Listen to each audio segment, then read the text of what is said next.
On pense souvent que le destin ne change que par des événements majeurs, héritages inattendus, accidents dramatiques, rencontres planifiées. Mais parfois, c'est quelque chose de silencieux, presque imperceptible, qui change tout. C'est exactement ce qui est arrivé à Ada, une fillette de 12 ans, lorsqu'elle a entendu un faible bruit caché dans les buissons d'une forêt. Ada n'était pas différente des autres enfants de son village.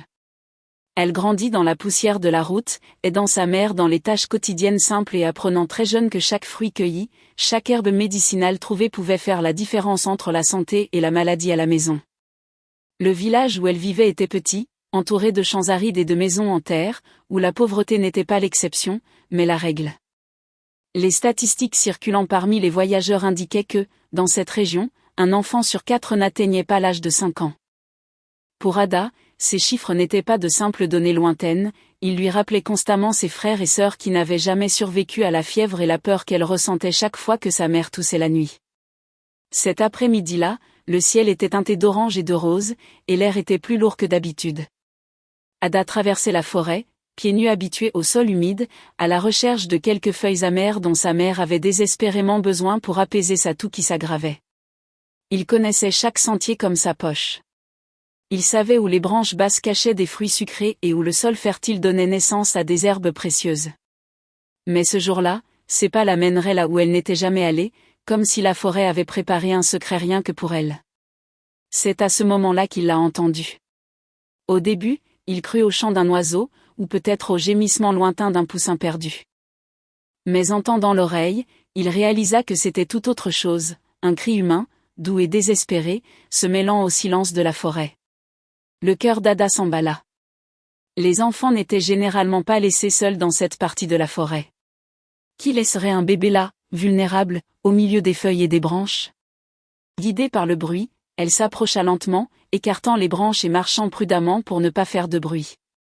Lorsqu'elle trouva enfin la clairière, son regard tomba sur un spectacle qui la figea. Enveloppé dans un linge sale et usé, gisait un tout petit bébé, à la peau fragile et au souffle court. Il frissonnait, comme si le froid de la nuit qui approchait pouvait l'emporter à tout moment. Ada laissa tomber le bouquet d'herbes qu'elle portait. Il s'approcha, s'agenouilla dans la terre et tendit ses mains tremblantes. Il n'avait jamais tenu un nouveau-né dans ses bras, mais il ressentit en lui une sensation inexplicable, un élan de responsabilité, comme si l'univers venait de lui confier ce petit être.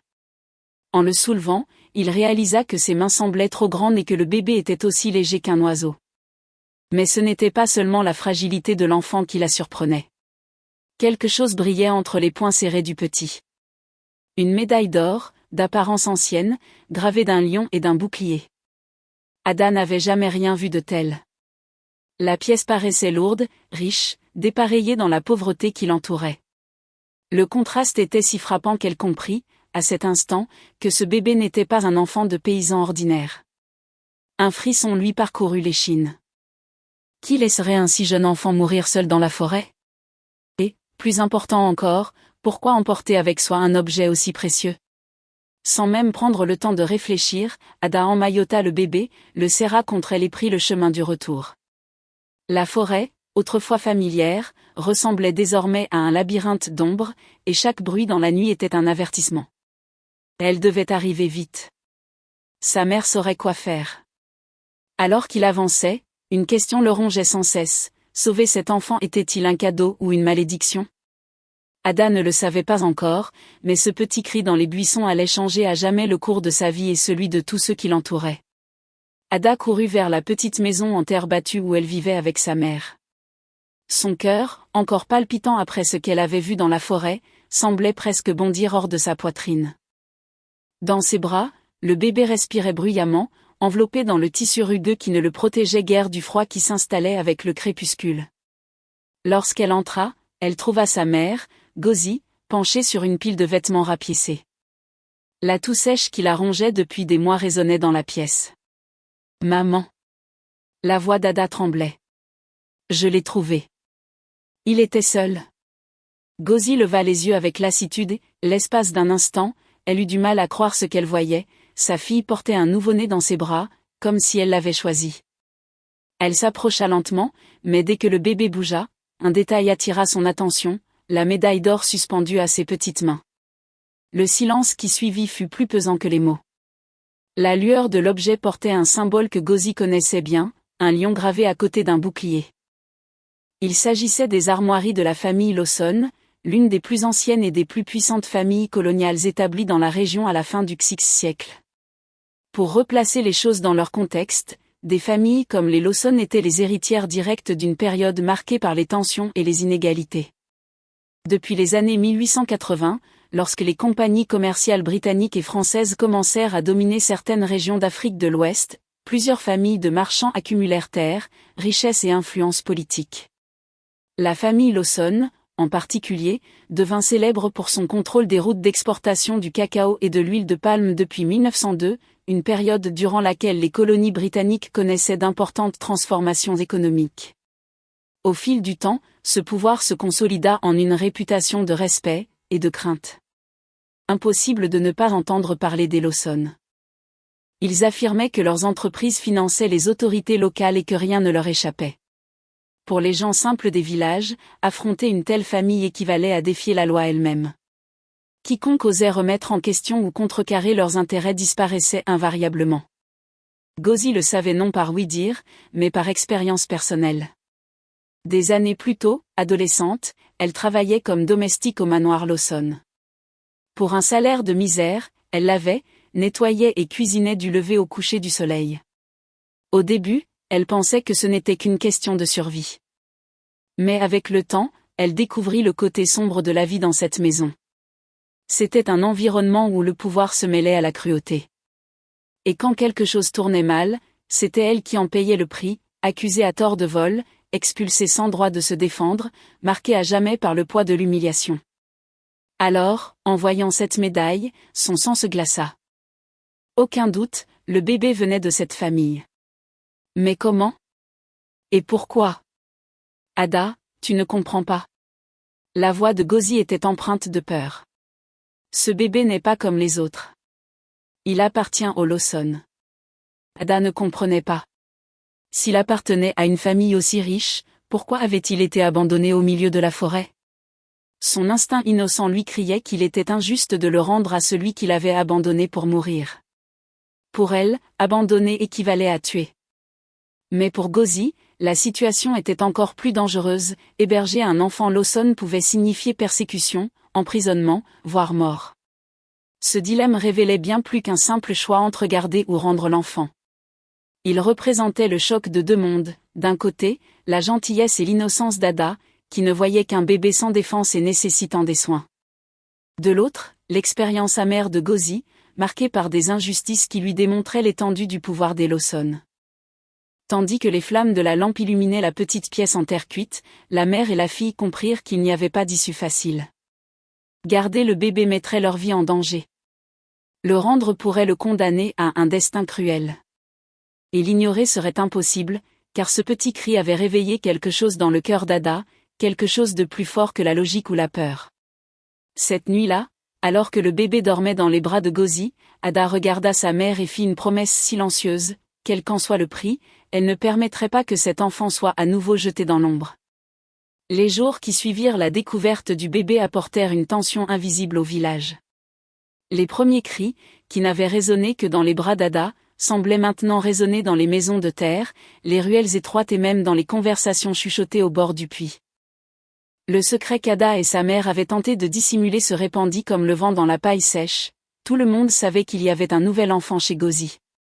Et dans une communauté où chaque naissance était célébrée par des fêtes et des chants, le silence qui entourait ce bébé éveillait la suspicion. C'est dans ce décor qu'arrivèrent les premiers hommes. Ce n'étaient pas des villageois ordinaires. Ils portaient de beaux vêtements, des chaussures cirées et parlaient avec l'autorité de ceux qui ont l'habitude d'être obéis. Ils arpentaient les rues, posant la même question à chaque porte, quelqu'un a-t-il vu un bébé disparu? La promesse d'une généreuse récompense accompagnait chaque visite. Ce mouvement n'était pas sans précédent dans l'histoire des petits villages africains. Depuis la période coloniale, des familles puissantes envoyaient des représentants pour imposer des règles, collecter des impôts ou recouvrer des biens. La simple apparition de ces hommes suscitait toujours la peur, car les populations savaient que, dans de tels affrontements, la voix des riches valait plus que la vie des pauvres. Ce fut le cas au début du XX siècle, lorsque des sociétés commerciales contrôlaient des plantations entières, et il en fut ainsi au cours des décennies suivantes, même après l'indépendance politique des années 1960. Le pouvoir économique demeurait inébranlable. Dans le village d'Ada, cette réalité s'est manifestée en silence. Certains habitants, par peur, niaient connaître l'existence d'un quelconque enfant. D'autres, plus cupides, envisageaient de divulguer des informations en échange d'une récompense.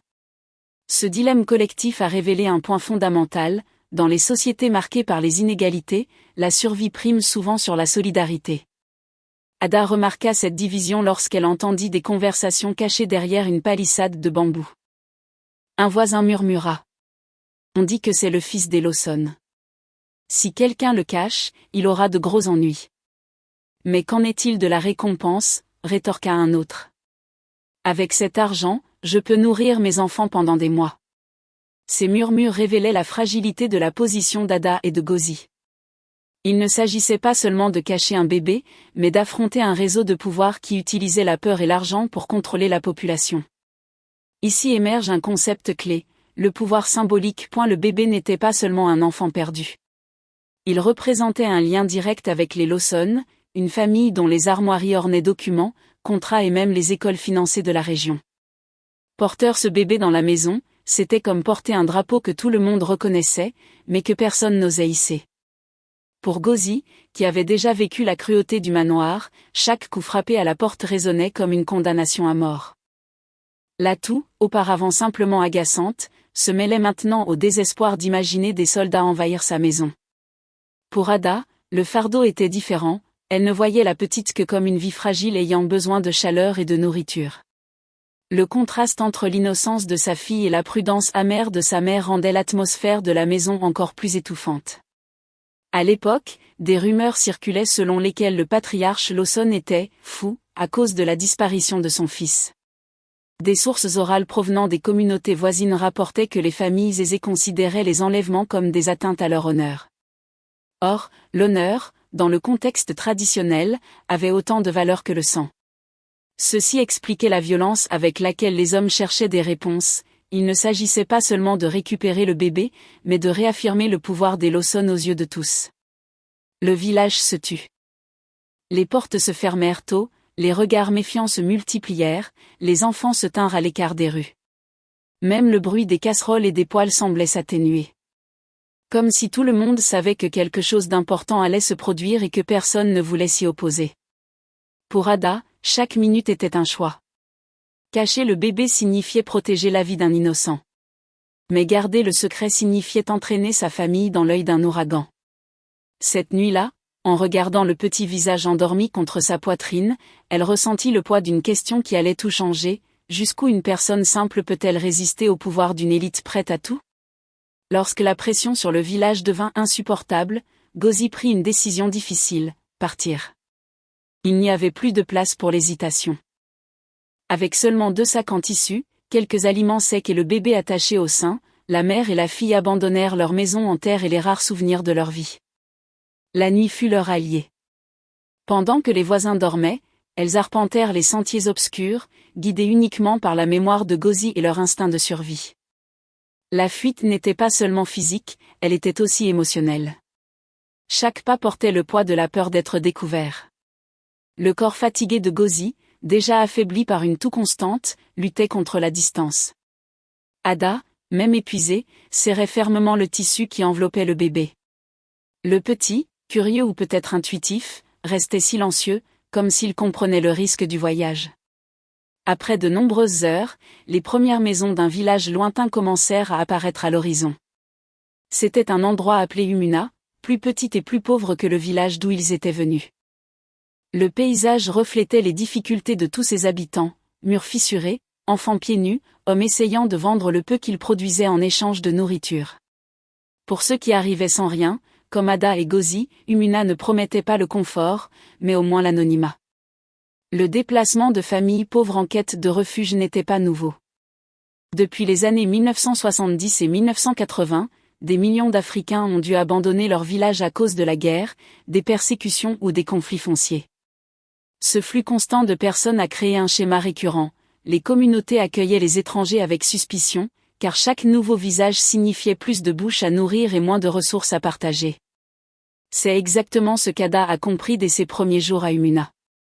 Personne ne posait de questions directes, mais des regards en coin trahissaient la méfiance. Pour éviter tout soupçon, Gozi présenta le bébé comme son plus jeune fils, né peu avant le déménagement. Ada confirmait l'histoire chaque fois qu'on la questionnait. Cependant, au fond d'elle, le poids du mensonge les rongeait toutes les deux. Survivre exigeait des sacrifices. Ada commença à faire des petits boulots, balayer les jardins, puiser l'eau au puits, aider les marchands à organiser les marchandises. Avec l'argent gagné, elle achetait du manioc, de la farine et des racines médicinales. Petit à petit, elle devint le soutien de famille. L'enfance, déjà brève, s'évanouissait à jamais. Chaque jour qui passait, la jeune fille cessait d'être une simple enfant pour devenir protectrice et pourvoyeuse. Mais un autre défi se posait, les préjugés. Étrangères, elles étaient perçues comme des intruses. Des commentaires fusaient dans leur dos, ces femmes cachent quelque chose, disaient certains. Pourquoi sont-elles arrivées ici si soudainement, demandaient d'autres. L'hostilité silencieuse était presque aussi pesante que le manque de nourriture.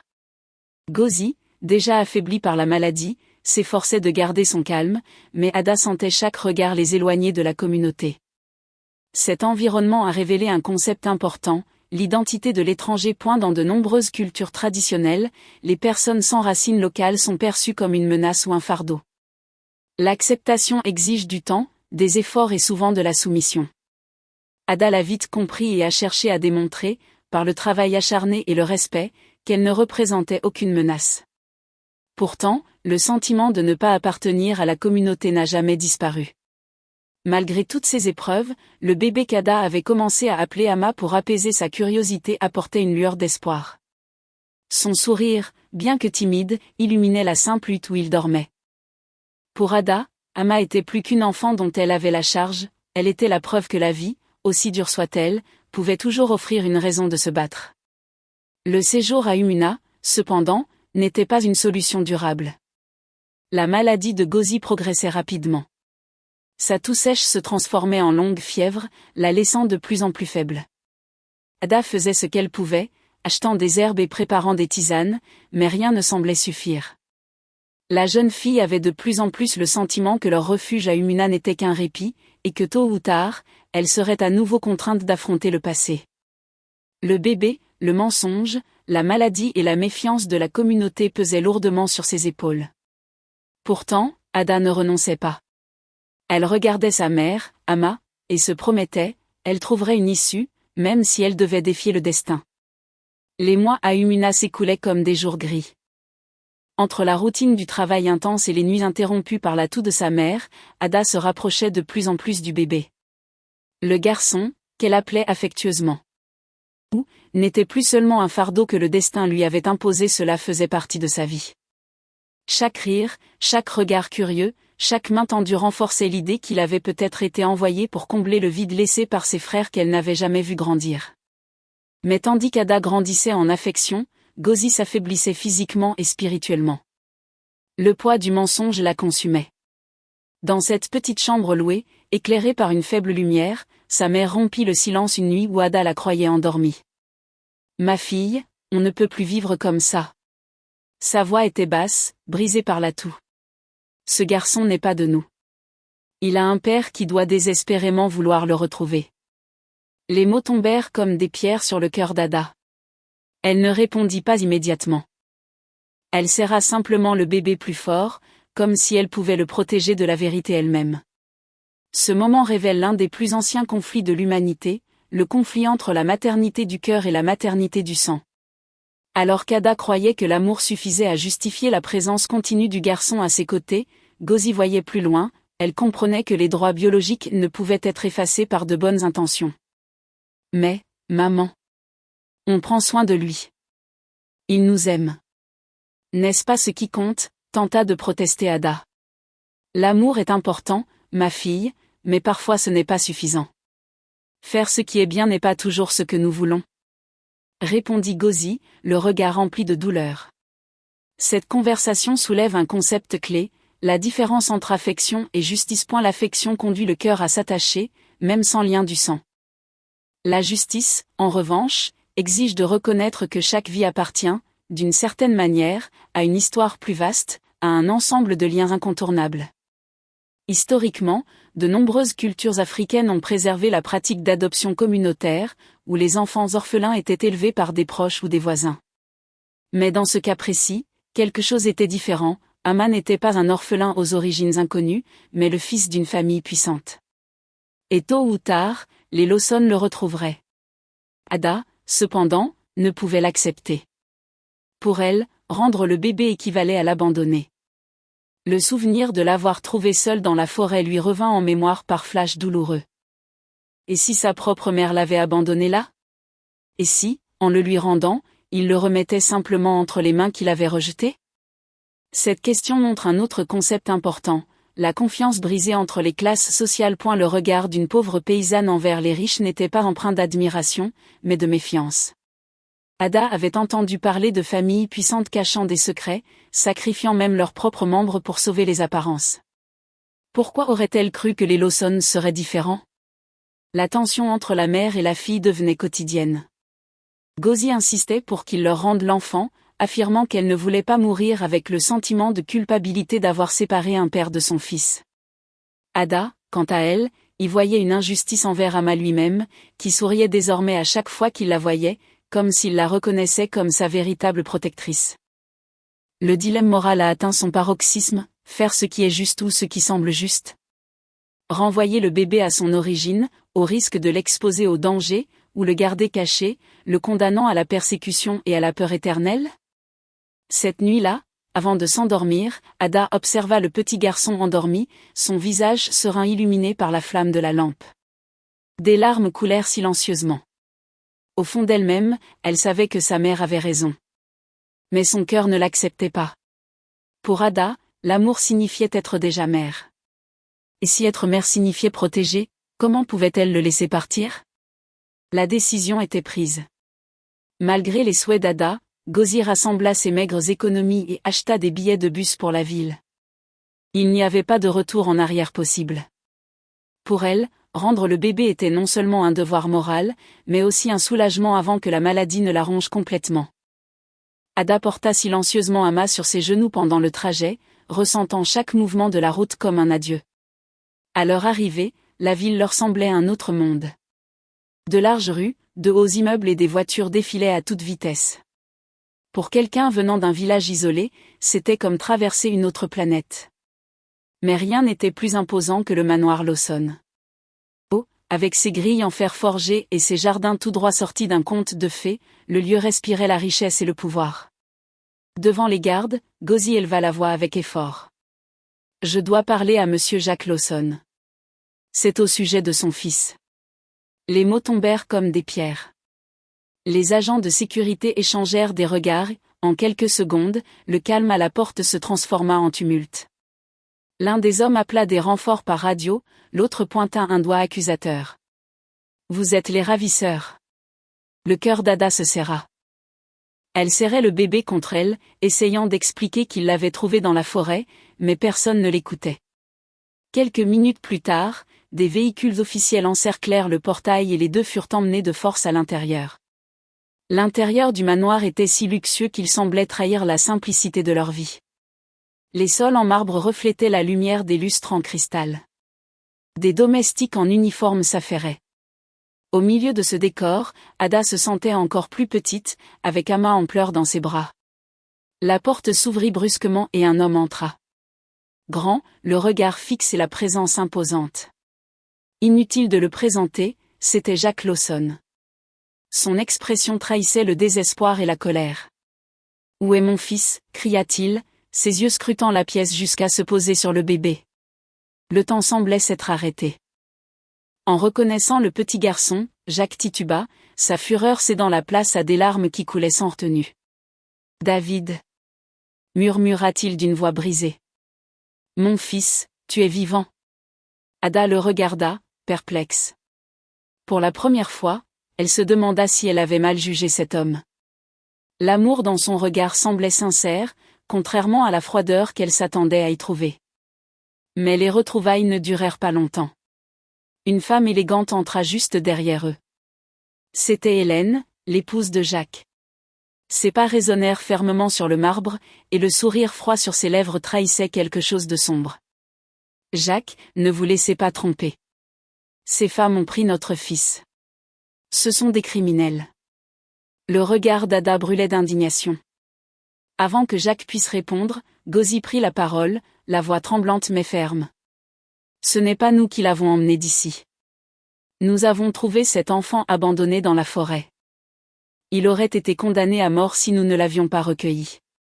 Le visage d'Hélène se durcit. C'est un mensonge. Tu as toujours été un serviteur ingrat, Gauzy.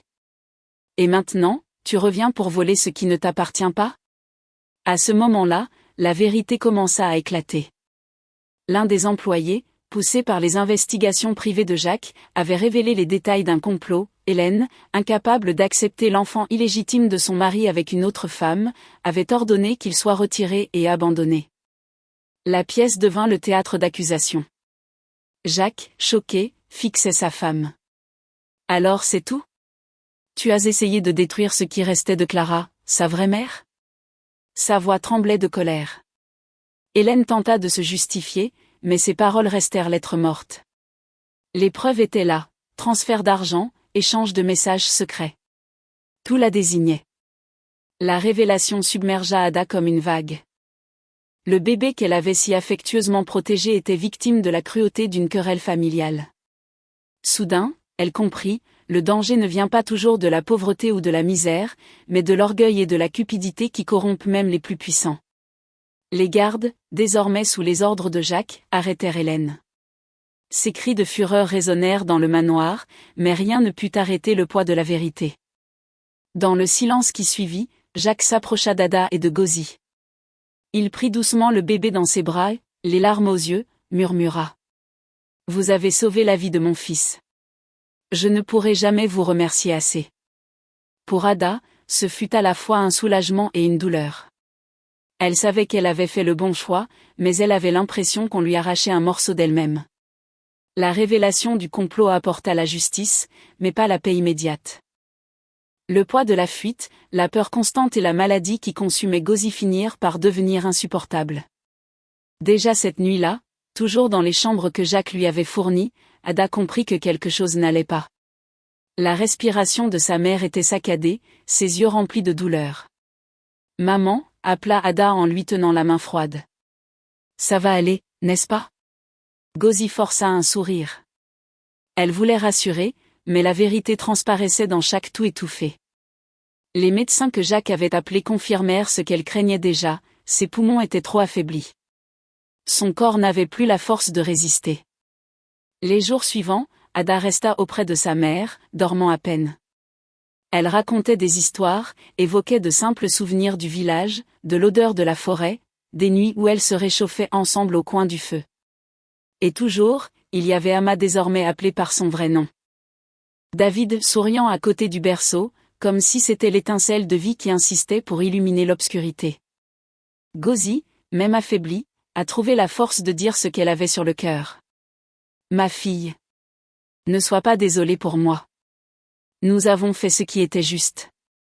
Un jour, tu comprendras que protéger ce garçon, c'était aussi protéger ta propre âme. » Ces mots ont profondément marqué Ada. Ce n'étaient pas seulement les conseils d'une mère, mais un héritage de courage. Quelques jours plus tard, Gauzy s'éteignit. Elle partit sereinement, tenant la main de sa fille, certaine d'avoir rempli son rôle. Pour Ada, la douleur fut immense, comme si le sol avait disparu sous ses pieds. Elle pleura comme jamais auparavant, mais elle ressentit aussi quelque chose de nouveau, la responsabilité de perpétuer la force que sa mère lui avait léguée. Jacques, touché par leur sacrifice, prit une décision inattendue. Non seulement il reconnut publiquement qu'Ada et Gauzy avaient sauvé la vie de David, mais il promit aussi de prendre soin d'elle comme si elle était de sa propre famille. Pour la première fois, Ada arpentait les couloirs du manoir non pas comme une intruse, mais comme une personne respectée. Malgré tout, l'adaptation ne fut pas facile.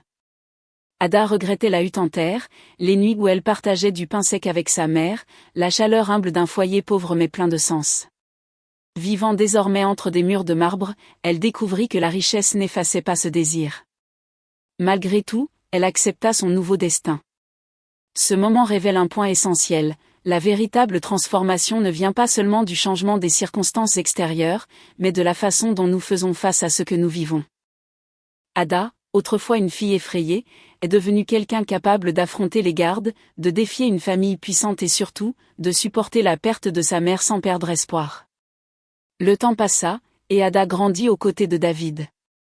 Non pas comme simple servante, mais comme sœur adoptive, élevée sous la protection de Jacques. Chaque fois qu'elle regardait le petit garçon, désormais plus fort, plein de vie, elle se souvenait de la forêt, du linge sale, de la médaille d'or qui brillait dans ses mains. Et elle se souvenait aussi de la promesse silencieuse qu'elle s'était faite, ne jamais l'abandonner. Hélène, quant à elle, a dû assumer les conséquences de ses actes. Son arrestation est devenue le symbole que le pouvoir ne garantit pas toujours l'impunité. Pour beaucoup dans les villages voisins, sa chute a été le signe que la vérité peut triompher, même au prix de douloureux sacrifices. Ada n'a jamais oublié sa mère. Ses paroles lui ont servi de guide: aimer, c'est protéger, même si cela demande des sacrifices. Cette phrase est devenue un principe pour toute sa vie. Ainsi, d'une enfant pauvre ayant trouvé un bébé dans les buissons, Ada est devenue partie prenante d'une histoire plus vaste qu'elle n'aurait jamais pu imaginer. Son parcours a démontré que le courage ne naît pas de la force, mais de la décision de ne pas se détourner lorsque la vie nous offre quelque chose de précieux. En fin de compte, c'est le cri d'un bébé oublié qui a révélé des vérités cachées, démasqué des injustices, surtout, façonné le cœur d'une fille pour toujours.